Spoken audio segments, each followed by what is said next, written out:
In this episode of Ask Paul Kirtley, we are going to be talking about ID of pine for teas, working on bushcraft knowledge and skills indoors. Is fire plough realistic in the northern temperate? Fitness for wilderness expeditions, wild teas, learning to navigate at night, and a question about Paramo clothing.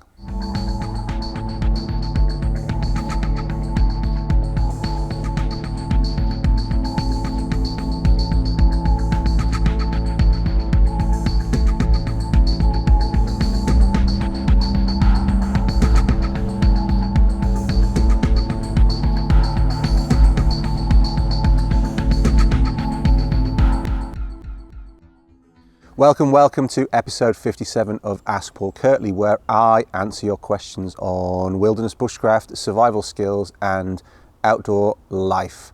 And another good bunch of questions today. Keep those questions coming in. I've had a few questions recently about how do I ask a question. I haven't mentioned it for a while, and I know the old hands and the people that have gone right back to the early Ask Paul Kirtley certainly know how to ask a question.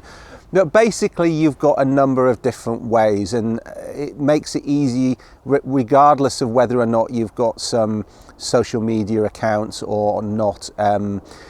Basically, there are four ways. One is you just email me via my blog, and there's a contact form on my blog. Click on contact, put a question in there, put Ask Paul Kirtley in the question or the title of that somewhere, because then what that email does when it gets to me, if it's got Ask Paul Kirtley into it, it automatically goes into the Ask Paul Kirtley folder in my inbox, and then I've got all the questions there ready to go.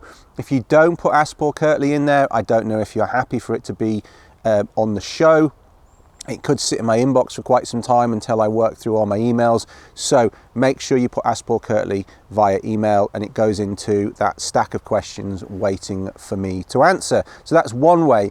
The other way that you can do it is you can send a tweet. It has to be a public tweet. Don't direct message me, public tweet.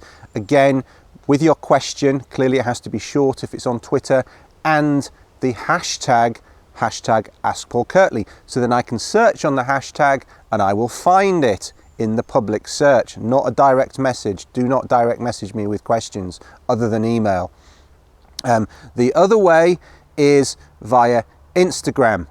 And again, public post on Instagram, you're going to have some sort of image there. It can be related to your question, or previous episode, somebody done a lovely little sketch and coloured it in, and that's fantastic as well. Not necessary for everyone to do that, but there needs to be some sort of image. Again, use the hashtag Ask Paul Kirtley, then I can search and find the questions, and then I can pull the questions into my notes, and then I can answer the question.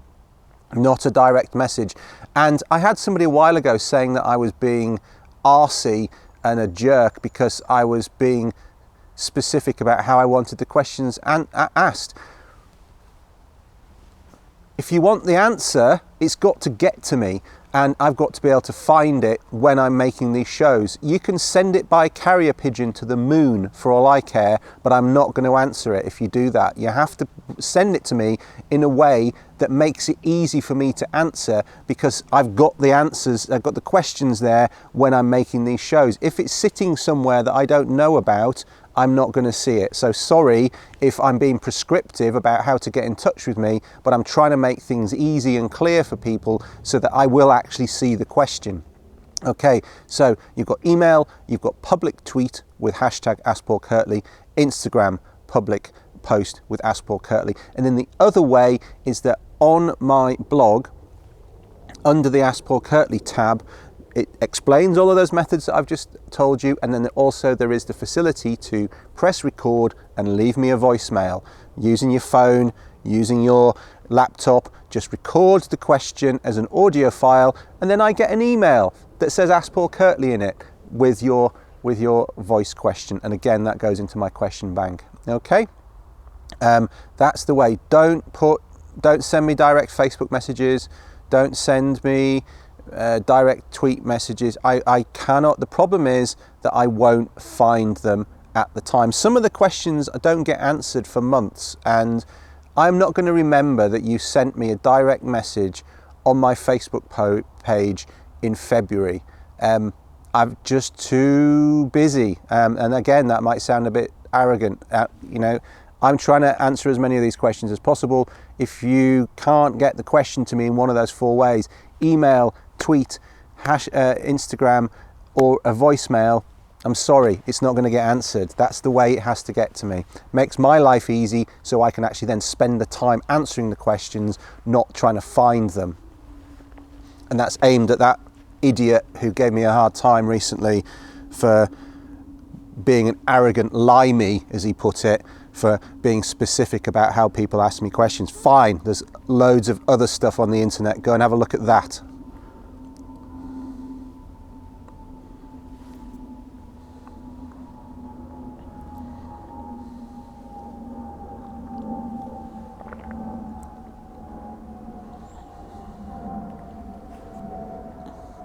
Okay,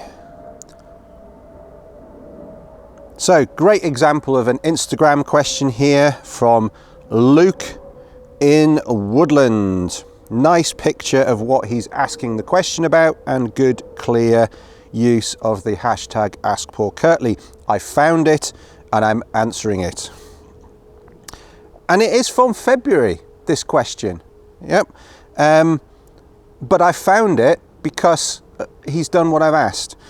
So anyway, thank you, Luke. His question is, hi Paul, recently I made some tea with what I thought were okay to use pine needles. I've tried it before and had a very nice tasting tea. The tea from the needles in this picture was very unpleasant and made me think, was it actually toxic? My question is, can you ID these needles from the picture and is it toxic? Also, are there toxic pines out there? How best to learn of them? Many thanks, Luke.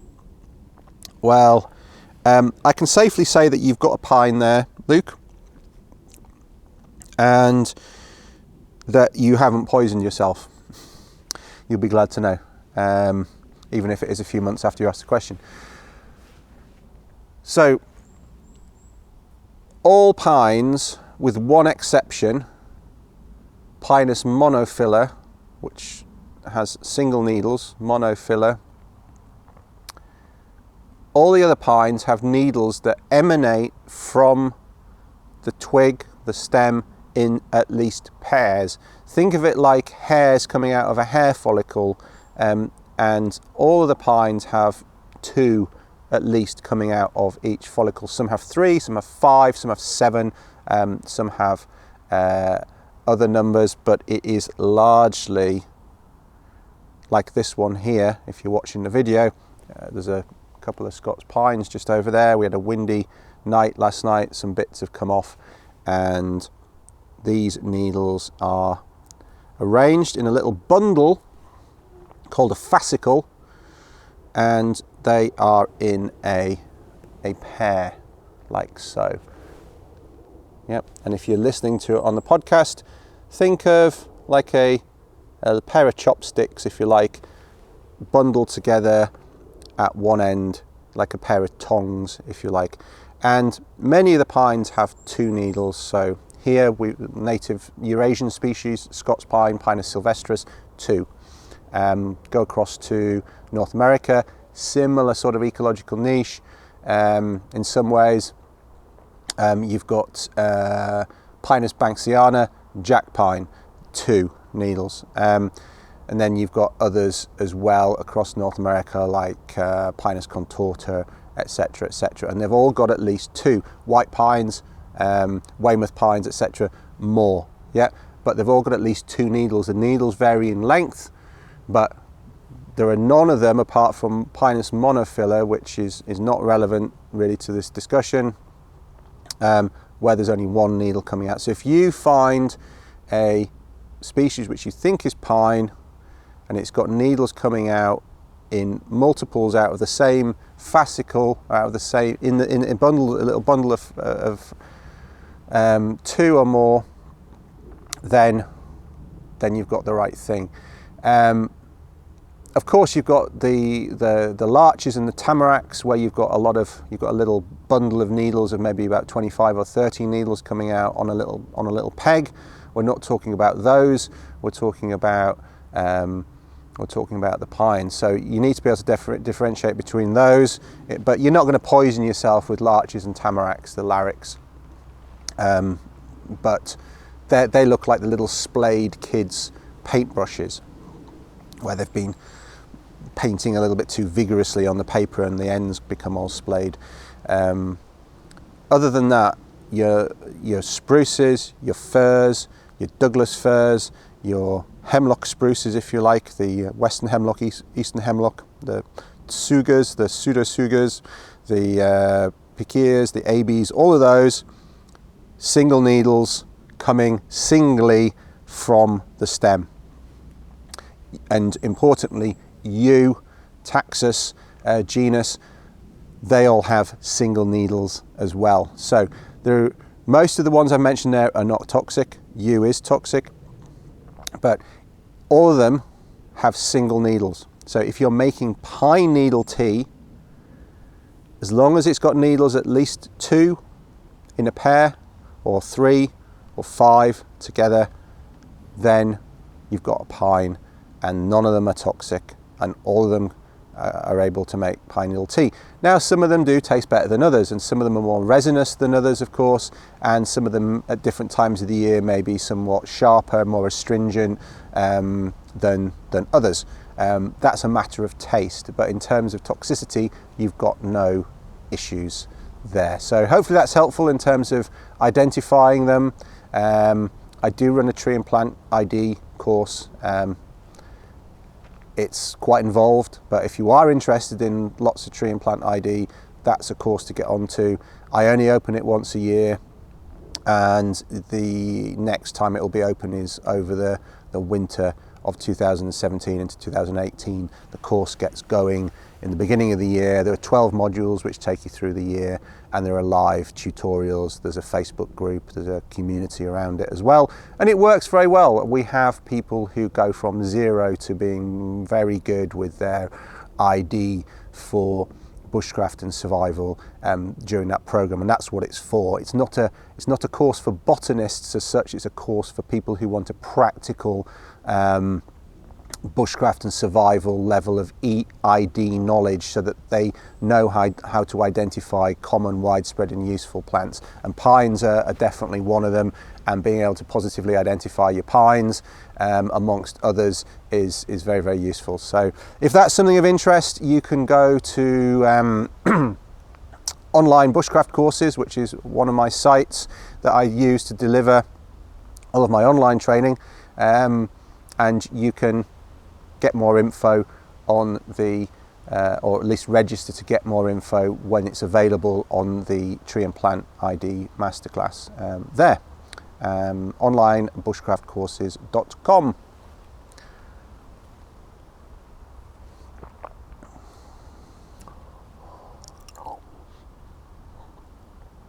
Which brings us on to the next question.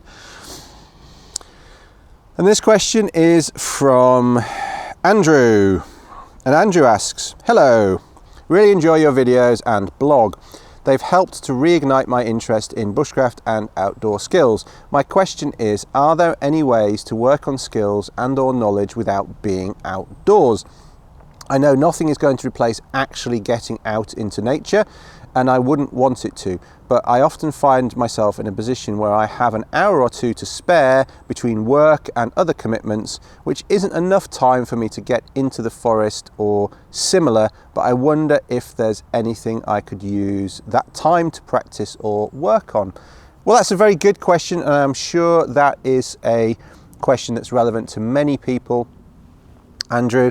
So yes, I would agree that time out in the woods is the most important thing. Time out efficiently applying things, working on the right things in the woods, of course, because of course you can go out to the woods and faff around a lot. You can just sort of waft around and not really achieve very much. And I don't mean that in the sense that you should always be achieving things when you're in the woods, but what I mean is, yes, of course, go out and enjoy nature and just go for a walk and what have you, but if you want to go to the woods to practice, you want to be practicing in some sort of structured, meaningful way, and that's important as well to get your skills up the curve.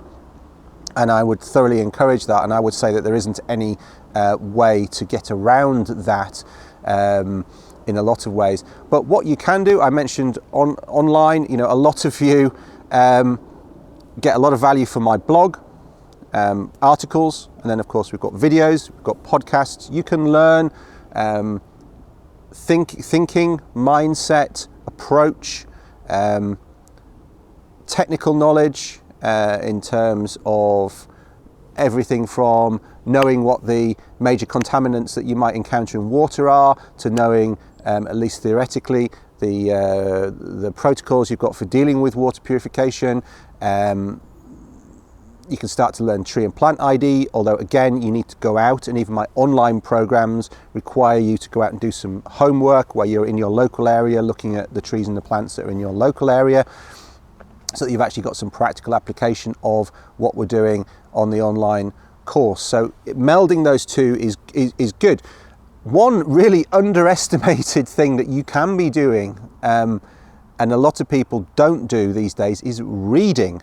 Yeah, just read a book. Read a book, the practical books in terms of you know, woodcraft and camping literature, accounts of expeditions, particularly if they're historical and they're using traditional skills, books on anthropology, books on archaeobotany. There's loads of stuff around the subject which is going to infill, but get the basics right first, because otherwise you might lose the context. But there's lots and lots of stuff you can listen to. You can listen to read, and then you can listen to podcasts, etc. as well. So those things you can do in, you know, you can have a book in your backpack, in your day pack when you're to and from work or what have you, and if you're on the bus or waiting, or in between work and going to collect the kids, or collecting the kids and an evening club, or whatever it is, whatever your situation, you can be reading, you can be listening, you can be watching these days, although again, we've talked about before, there's some good stuff out there on the internet, and it's like any subject, there's some good stuff and there's some tripe, and you have to learn the difference between the two. But reading, certainly reading accounts of trips and expeditions and hardship and survival stories, and all of those things feed into your outdoor mindset, and I think they're good. I think they're good to do. What else can you do practically? If you're interested in learning knots, which I suggest you should be, because they have many, many applications, learning your basic knots, having a couple of pieces of string in your pocket and just practicing, you know, tying a bowline, tying a sheep bend, tying a sheep shank, tying you know, an alpine butterfly, tying a constrictor knot around your thumb. All of these things you could do, just having a bit, you can practice that on your own time, just have that in your pocket. Daily you can look at what's the sun doing, you know, where's it setting, is there a new moon, is that coming up or just after sunset? You can be making observations that help you with your natural navigation knowledge, getting familiar with all of those sorts of things. Carving depends where you are, of course, because you know you have to have a cutting tool for carving, but if you're at home rather than out in the woods, I have friends who carve at home, and they just put a big sheet, they put an old bed sheet down on the ground, on the kitchen floor or the living room floor, and they'll carve spoons and butter knives and make bow drill sets and all sorts of things. You can do that at home. If you've got a bit of a backyard, you could do that at home as well in that sense, outdoors. You can, if you're at home and you have some bow drill sets, you can practice your bow drilling, hand drilling. All of those things can be done at home. You don't necessarily need to be in the woods. You might need to source some of the materials when you're in the woods, but then you can have those things at home and practice, keep your hand in, particularly with things like hand drill. You know, if your hands aren't in good condition, both in terms of the toughness of your skin and just the ability to press onto something hard. Your hands get tender when you're first doing hand drill. Unless you keep them in condition, they'll go back to being like that every time. So there are some things which are worth keeping ticking over on a fairly regular basis anyway. Lots and lots of things. Knowledge based, of course, anything knowledge based you can work on at home. And then there's plenty of practical stuff that you can do if you've got a little bit of room. A lot of that stuff can be done at home. Even things like if you want to practice filleting fish, you can go to your fishmonger, and this is often a way of saving money as well. Rather than buying little salmon fillets from the local store, go to the fishmonger and buy a whole salmon. And then you can practice it. You can practice filleting it in a way that you could then cook over the campfire where you're outdoors. But then you can cut those fillets, that fillet up.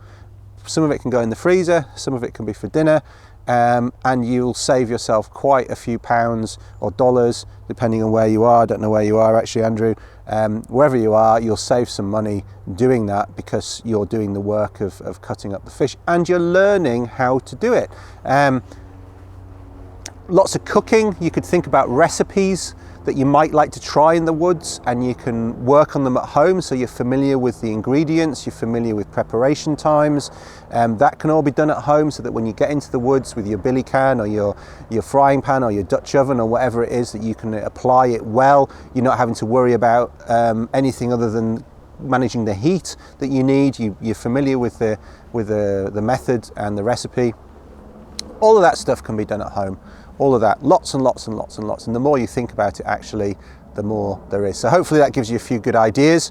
And if you want any more specific advice on anything, always happy to try and help. This is from Vince Leroyd. Nice to hear from you, Vince. Came on a one-day course with us a little while ago. Made a nice little video of that, actually. You'll find that somewhere on YouTube, I am sure. Vince says, firstly, I just want to thank you for the invaluable knowledge you impart. It's very much appreciated. My question is regarding fire plough. I have seen this technique get a concise mention in survival books, but it seems to be overlooked in favour of bow drill. I realise bow drill is the best technique, but I'm thinking of giving the fire plough a go. Could you give me some pros and cons regarding this technique? Is it practical in the Northern Hemisphere, and what materials should I consider? Many thanks for your time. Regards, Vince. Good question. Good question. Okay, so a couple of things in terms of assumptions. Let's distinguish between the tropics and northern temperate and boreal. For starters, because obviously Northern Hemisphere, Southern Hemisphere, you've got quite a wide range of latitudes there which are tropical, and it's largely that area that the fire plough comes into its own, although it goes further south towards Australia and then into New Zealand. It's a Polynesian technique. It's found everywhere from Hawaii to New Zealand in terms of indigenous use, and interestingly, where it was used historically, it doesn't seem that there was any other means of fire lighting. So if you look at anthropological accounts of First Nations in North America, often they had multiple means that they could use. They could use bow drill, or a version of. They could use hand drill and some would also use, it seems, fire plough, and there would be overlap. It wouldn't just be one or the other. They'd have multiple means at their disposal, just like we do. You know, I can do bow drill, hand drill, fire plough, fire saw. Some of them work better in different environments, but you've got those different techniques at your disposal. So the question then is, what's the most applicable, appropriate technique for the environment? And you're right, bow drill here in the somewhat cold, somewhat damp, northern temperate works very well. You've got a lot of mechanical advantage with bow drill. We've talked about bow drill a lot before on previous Ask Paul Kirtley shows, but you've got lots of mechanical advantage. You've got the string, you're rotating that spindle rapidly by using a bow. And it's a powerful motion coming from the shoulder and the arm. It doesn't require much in the way of specific physical conditioning. as long as you've got some upper body strength. Unlike hand drill, for example, where you do need your hands in the right condition, otherwise you're going to trash your hands. The rotational movement is powerful with bow drill.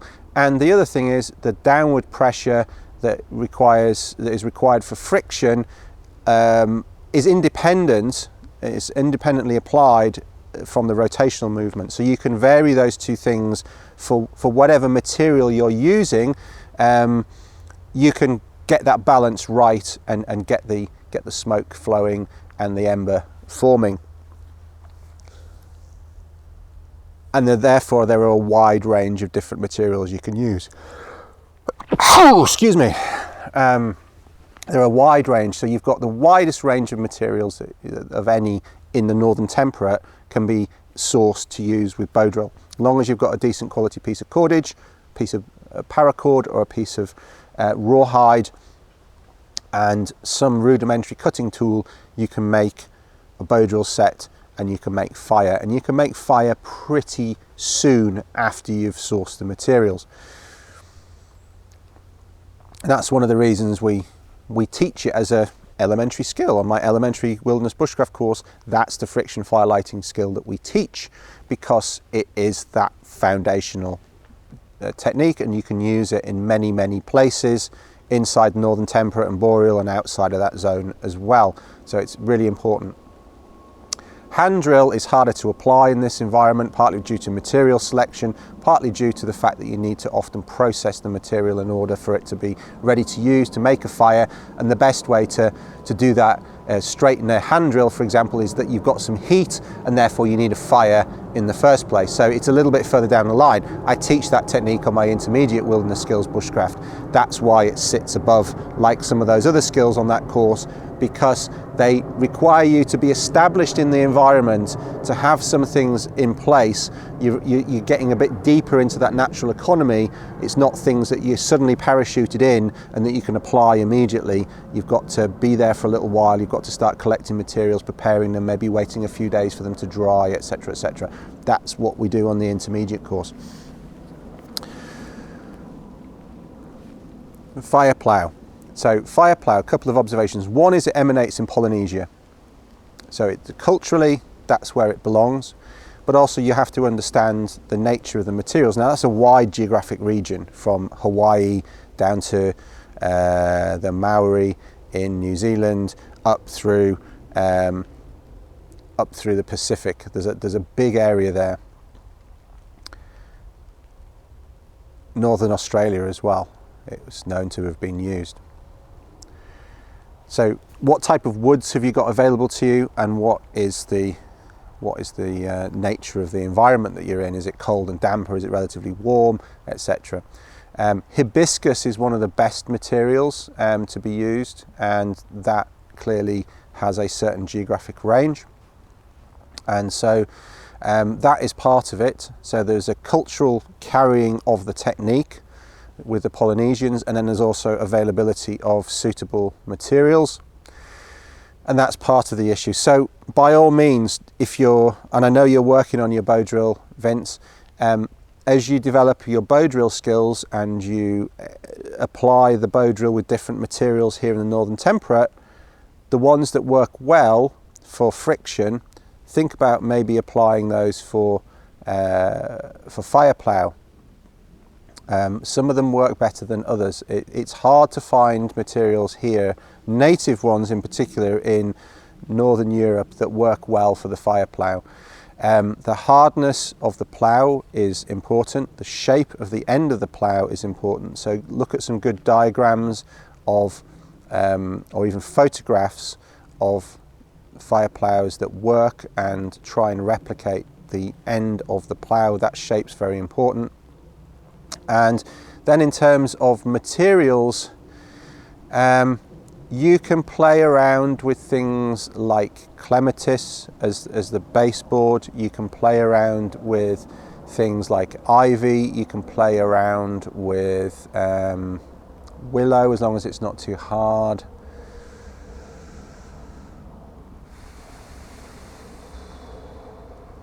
Yeah, I would say play around with those first. Not necessarily for the for the top part, but for the bottom part. And then you can also, if you can get hold of Western red cedar or Eastern white cedar, North American species, Thuja genus, have a play with those as well as the baseboard. They're nice for friction firelighting. The other native ones to have a play with, of course, are the limes. They're good friction firelighting woods, and see where you get to with those. But I will warn you that it's hard. It requires a lot of strength here, clasping the hand there and pushing, and there's core strength coming from here as you're moving forwards and holding your body rigid, and then there is arm strength as well. You can see why those Polynesian guys, as well as all the paddling, you can see why the Maoris and the Fijians and the Hawaiian guys have got big arms.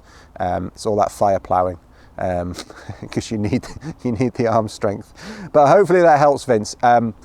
That isn't the easiest route of friction firelighting to go down in terms of self-study in the UK, but it's an interesting and rewarding one should you want to go down that route.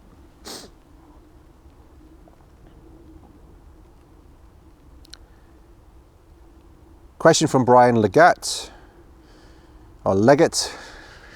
I always like to call him Legat. It sounds more, I don't know, sounds more exploratory.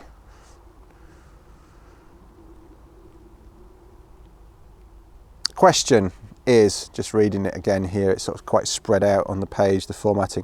Fitness for wilderness expeditions. Brian's question is, it was a pleasure finally meeting you in person at the Bushcraft show. My question relates to the fitness levels required to undertake wilderness expeditions such as your Blood Vein or Tanzania trips. I will be 50 in a couple of years' time and would love to mark the occasion by undertaking an adventure of this nature. Being frank, I'm overweight and unfit, having spent the best part of 15 years of my working life in an office. Trips like these are a significant financial investment, and I would hate to feel that I'm ruining it for other people by holding them back and potentially not being able to keep up. Thank you in advance for your thoughts, Brian. That's quite sweet, Brian, in terms of your consideration for others, and also clearly you want to not be exhausted during any trip. You want to be able to enjoy it and make the most of it, both in terms of it not being an ordeal and not being so tired that you can't spend the evenings looking at the northern lights or the stars, unencumbered by light pollution or watching wildlife or whatever it is. You want to be able to take everything in and not just be sort of hanging by your chin strap, as it were.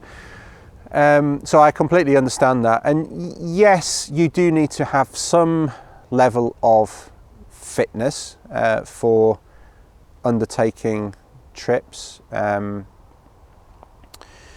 With Tanzania, the physical side is largely walking, a walking safari, walking around with a hadza, that type of thing. Sometimes it can be quite hot, and that's draining. So just some walking fitness, I would say, just going out and walking, particularly in the summer, that's going to be as good as anything. Just with a day pack, going out and walking on a regular basis, just having that basic leg strength, cardiovascular fitness, being on your feet for a good part of the day.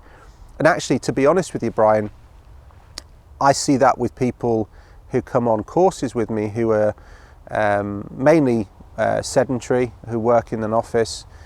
Just being on your feet outdoors all day. We're not covering huge distances. We're just out and about. We're looking at trees, we're collecting materials, we're building a shelter, which is somewhat physical. Building a shelter, lighting fires, cooking outdoors. No sort of comfy chairs, as it were. You know, you're standing, you're sitting on stumps, you're crouching, you're kneeling, up and down, moving around. It's tiring for people if they're not used to it. So there's that, just being on your feet. So I would say going out, doing a bit of walking, that's going to give you a good baseline for many things. In terms of what we do in Canada, canoeing, you do need to have some canoeing experience for the Canadian trips. You can get that. We have some UK-based programs which help you get to that point. So we have the Expedition Canoeing Skills course, which is a flat water based course which is designed to give you all the skills you need for doing a trip in the UK on flat water, going to somewhere like Sweden to do a trip on flat water. So by flat water we mean lakes and getting between lakes, portaging, etc., etc., and all the campcraft skills to go with that, or going to somewhere like Algonquin in North America. It's that kind of style of trip. And then we do a trip on the River Spey, which dovetails with our Expedition Canoeing Skills course. So there's a flat water consolidation phase, bit of moving water at the beginning, and then we head off down the Spey. And the nature of the Spey is that it gets bigger and bumpier as you go down, so you've got a learning phase as you go down. So people who have done, say, our blood vein trip, who have prior to maybe 2 years, 2 years prior to that, have never done any paddling before, have come to do the Expedition Canoeing Skills course, a Spey trip, and then they've come and done a blood vein trip. And the blood vein is a proper wilderness river. It's 14 days, 13 nights, say, on the river, flying with float planes, with all the equipment, all the food that we need, self-sufficient, self-sustained for 2 weeks, traveling down a wilderness river.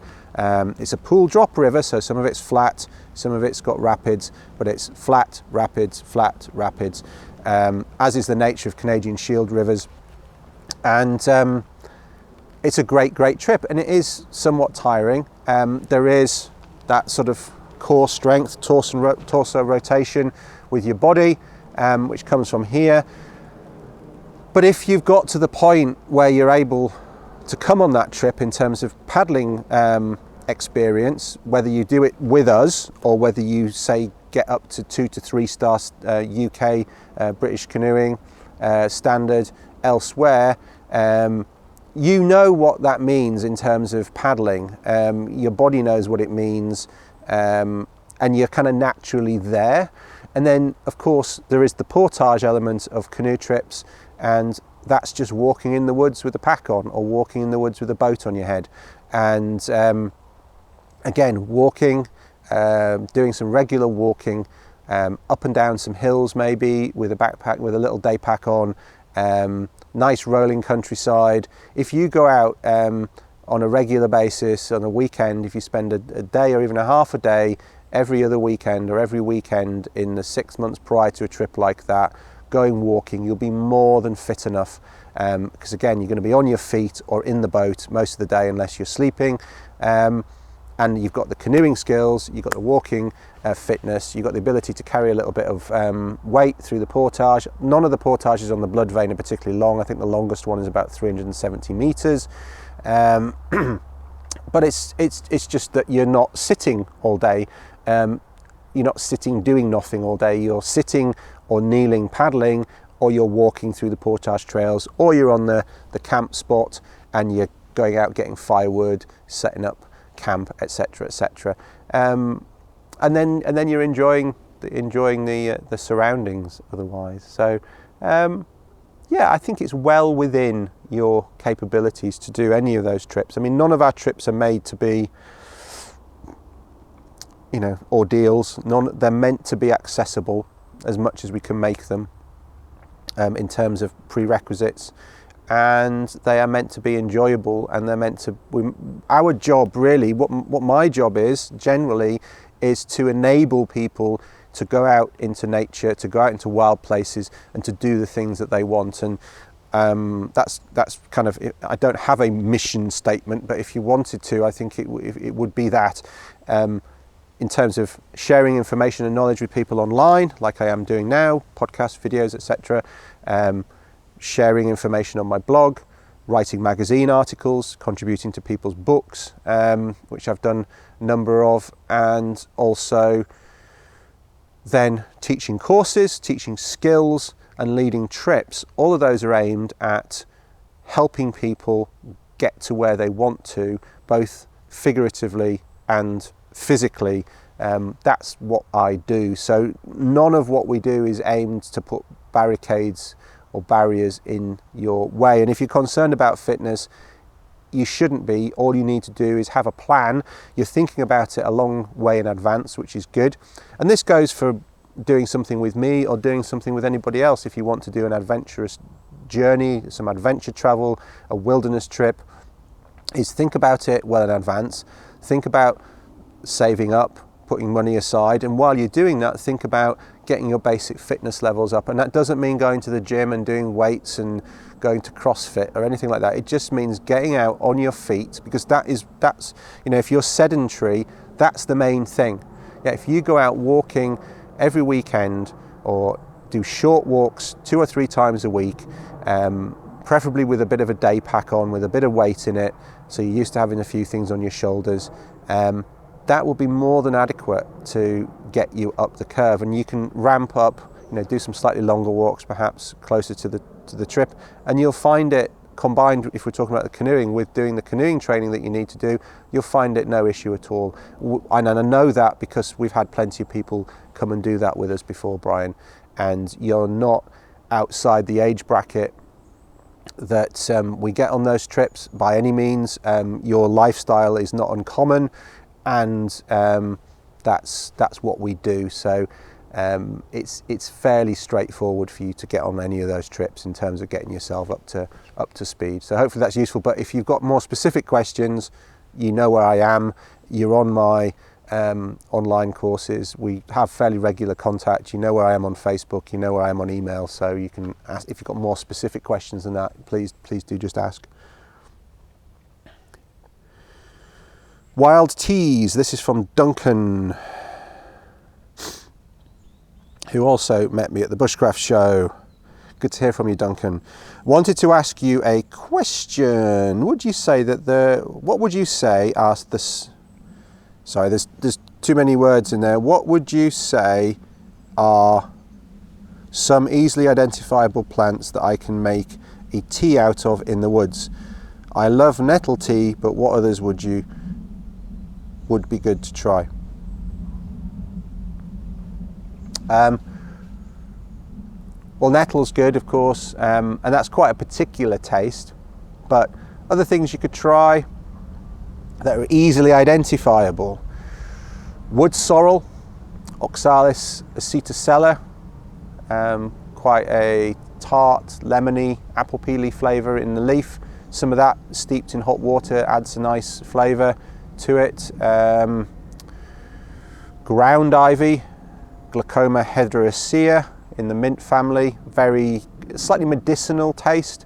On its own, lots of it isn't always to everyone's taste, although it's very good. I should have some now. I've had this sort of catarrh for a while. I had a head cold a little while ago, which is not usual for me, certainly not in the summer. Last time I was ill in the summer was 1995. It's good for bronchial complaints and clearing your nostrils. So, you know, good amount of ground ivy in hot water. It's good just to breathe the vapors, but drinking as well is good for sore throats, bronchial, chest complaints, head colds, etc. But as a day-to-day tea, it's better mixed with a few nettles for sort of blending the flavour. And the other thing that you could add into it is some wild mint as well. And there are a number of wild mints you could use. They're nice on their own as well, of course. So water mint is a common mint that you will find, a mint of damp places. I've mentioned that a number of times on my blog. If you have a look at my blog at paulkirtley.co.uk, Wild Wanderings 8, I talked about wild mint on there, water mint specifically, and there's also another article on my blog about using water mint for teas as well, so that's a good one. I'll put a link in the show notes for those. Corn mint as well looks very similar to water mint, and they do hybridize a bit as well, so none of the wild mints in the UK are going to cause you any issue. So if it looks like mint and it smells like mint, you can make a mint tea with it. So that's a good one. Pine needles, we talked about pine needles already. You know how, if you've listened to this whole episode, you know how to identify, or at least have a good idea of what you're going to be looking for. Cross-reference with an ID guide perhaps, but any of the pines, you can make a pine needle tea, rich in vitamin C, has generally a good flavour to it. That's another good one. Meadow sweet is another one. Filipendula ulmaria. I find it a very easy leaf to identify, but some people confuse it with other things. So from that perspective, I would say just be a little bit careful with that. But meadowsweet, the leaves, again, it's got quite a specific taste to it. It's a little bit medicinal, but it does make quite a nice tea. If you've got a headache, it's got some natural aspirin in it as well. So it's quite soothing if you're a bit sore or you've got a headache.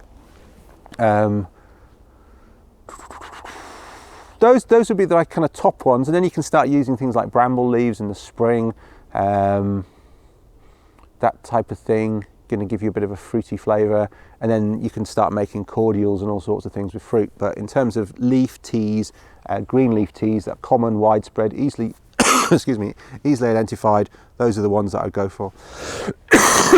Excuse me.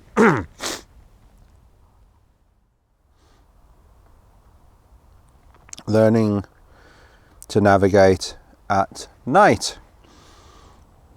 Short and sweet, really nice example of a Twitter question using the hashtag AskPaulKirtley. And this is from Wild Brigante. And his question is, what's the best way to learn navigation at night? Thanks, Luciano.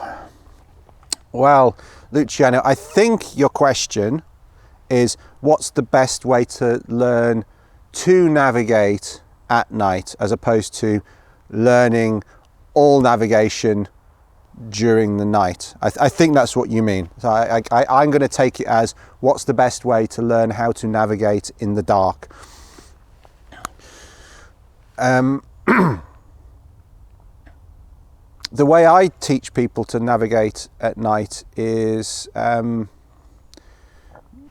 giving them some basic navigation during daylight, so they're understanding the principles of things like bearings, being able to take a bearing from a map and apply it, walk on that bearing, walking on a bearing when they don't have a visual frame of reference, and there are ways of doing that even during daylight. So being out in an open field and just walking by, keeping your bearing correct with your compass without looking at what's around you, counting a number of paces and then changing the angle by a number of degrees, and then walking out a route and getting back to where you started, and being accurate with getting back to where you started without cheating. That's a good way of practicing just walking on bearings, and clearly the risk is low there, because if you get it wrong, you're in an open field, you're not going to fall off anything or into anything, you're not going to get lost, and so you can train yourself to do that in a low risk environment, which is good. Then you can come to the woods during daylight hours and start learning how to walk on a bearing in the woods, because of course you can't walk in a straight line in the woods, and I don't mean that you're going to walk in circles when you don't have a compass. I'm talking with your compass. Clearly there are trees and other obstacles in the way, and so you have to then have some techniques for getting around the obstacles but keeping on your bearing. So whether it's sighting a tree and then that's on your bearing, walking to that, going around the other side of it, sighting the next thing, double checking with a back bearing that you're on the right line to the one that you've just walked from, having boxing around techniques, all of those things are important. So but you can practice all of those things during the daylight, learning how to pace and time your legs, and I don't mean your legs, I mean the legs that you're walking along. So you working out, this is going to take me 6 minutes to walk, and I'm expecting, I know I walk so many paces per 100 meters, etc., etc., and working out how many paces it's going to take, keeping track of your distance using paces. Pacing and timing for dead reckoning, if you like, are important at night, but those are things that you can practice during the day. And then things like if you're on a track, a trail in the woods that's on your map, you can take bearings down the trail to make sure you're on the right bearing. When you come to junctions in the trail, you can take bearings, even if you can't see very far down them. You can take bearings, double check that you're choosing the right one. They're all good nighttime techniques. So there's a lot that you can practice during the day, and then the more you get into the woods, the less distance you can actually see. If you're out in the open, you can see landmarks in the distance, it's easy to orient the map. You hardly need to use a compass, but once you get into the woods, in dense woodland, you need to, it's more like walking at night. So that's a good intermediate stage. And then you need some techniques for actually practically applying walking on bearings, pacing, timing, etc. in the woods. And then you can then start maybe moving around a relatively straightforward environment, unencumbered by too many obstacles at night. Try and do it without head torches on a night where there's a good moon, or have a method where you can look at your map without losing your night vision. So maybe keeping one eye open, one eye closed, or using a non-white light that's going to not affect your night vision as much, so that you can look at your map and your compass and then turn your light off and walk. Do that in a relatively unrisky environment, both in terms of consequences of you making mistakes with your techniques, in terms of just wasting your time, and also obviously practical danger of falling off and over things and getting yourself into dangerous situations. And then maybe come to the woods in the dark, and then you can really start to move around in any environment in darkness. But it does take some time, it takes some practice. Focus on the basics, walking on bearings, understanding the relationship between magnetic north, geographic north, and grid north, understanding how to take bearings from your map for where you are so that you can walk on them. Practice walking on bearings accurately in unrisky environments. Practice pacing, practice timing, practice putting those together in the daylight, then start putting them together at night in a field, say for example, and then you can start applying them in harder environments in the dark. That's the approach that I would take. Last question from Thomas in the Czech Republic, and he asks, what is your opinion on Paramo clothing? If you have some experiences, please share. I like Paramo clothing. I think it's good. They're based not far from here, actually. I have no connection with the company, but Nikwax and Paramo are not far from here in this part of the UK. And I like the Nikwax products for reproofing my gear, particularly the Tech Wash for cleaning it, and the TX Direct for reproofing breathable stuff. I use that on clothes, and I use it on with breathable membranes like Gore-Tex jackets and Event and Paramo, etc. And I also use it on bivy bags as well. It works very well on those breathable bivy bags. In terms of the Paramo clothing, I like, I have a smock which is unlined, it's just a windproof shell, and I really like that. It's a little bit heavier than some windproofs, and I don't mean Ventile and that type, I mean like proper lightweight windproofs that are just gossamer thin and go over. It's a little bit heavier, it's got a little bit more in terms of features, in terms of cuff velcro and zips and pocket, and it's a nice, it's like the Paramo outer, the analogy outer material, it's like a Paramo version of a Ventile smock that I'd wear in the woods, and I like it a lot. I wear it quite a lot for walking, I wear it quite a lot for for hill walking when it's not teeming with rain, but it's windy, it's very breathable, keeps the wind off, it's comfortable to wear, packs down to nothing. I also take it on winter trips with me because again it packs down to nothing, and it's brilliant for digging out snow shelters. And in fact I did something, just remembered actually, I did something on my blog about clothing for digging out, I can't remember what the title was, whether it was digging out quinzies or digging out snow shelters, whether it was that specific to quinzies, but basically that Paramo smock is an oversmock that I wear on that type of activity. I've used it in Norway for digging out snow shelters in the mountains. I've used it in northern Sweden for digging out quinzies.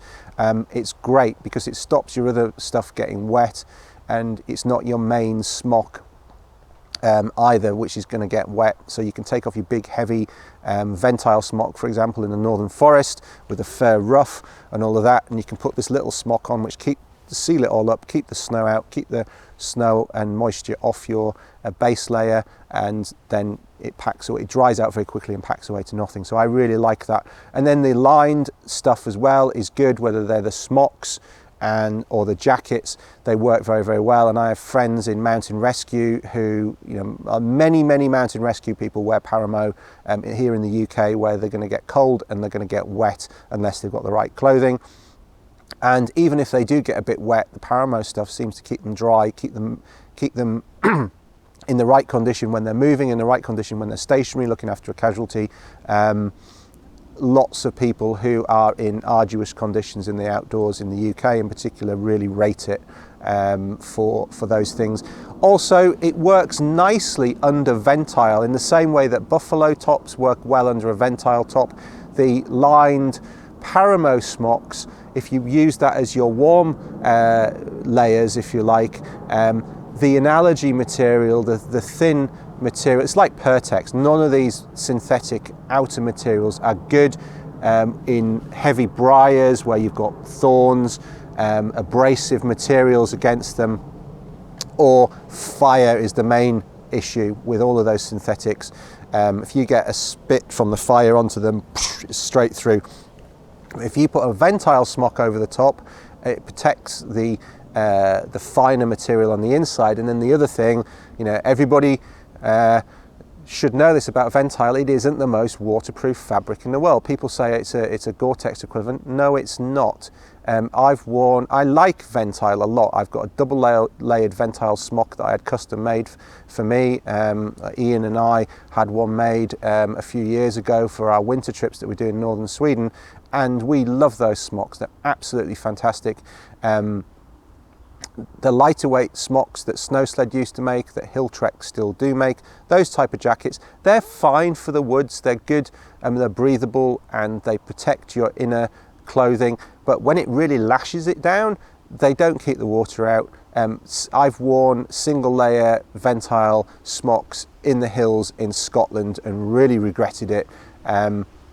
Let's not sell people this romantic idea that that stuff is as good as a modern triple layer Gore-Tex XCR Pro Shell or Event or what have you jacket in the mountain in Scotland in March, and it's raining and it's cold. No, it's not. In the woods, fantastic, but even so, chucking down with rain, the water's going to come through on the shoulders of a single layer Gore-Tex of a single layer Ventile jacket fairly quickly. Combined with something like a Buffalo Systems Special 6 shirt or a Paramo, I don't know the model name, but a Paramo smock of a similar weight underneath. Fantastic combination. Ventile and Paramo go really well together, and some of the other synthetic based systems with a Ventile shell over the top work really well together in the woods. So if you've got that type of system, you can wear them without the Ventile in the mountains and with the Ventile in the woods, and it gives you a good flexible system. And the jackets themselves, the Paramo stuff is very good, and I'd recommend it.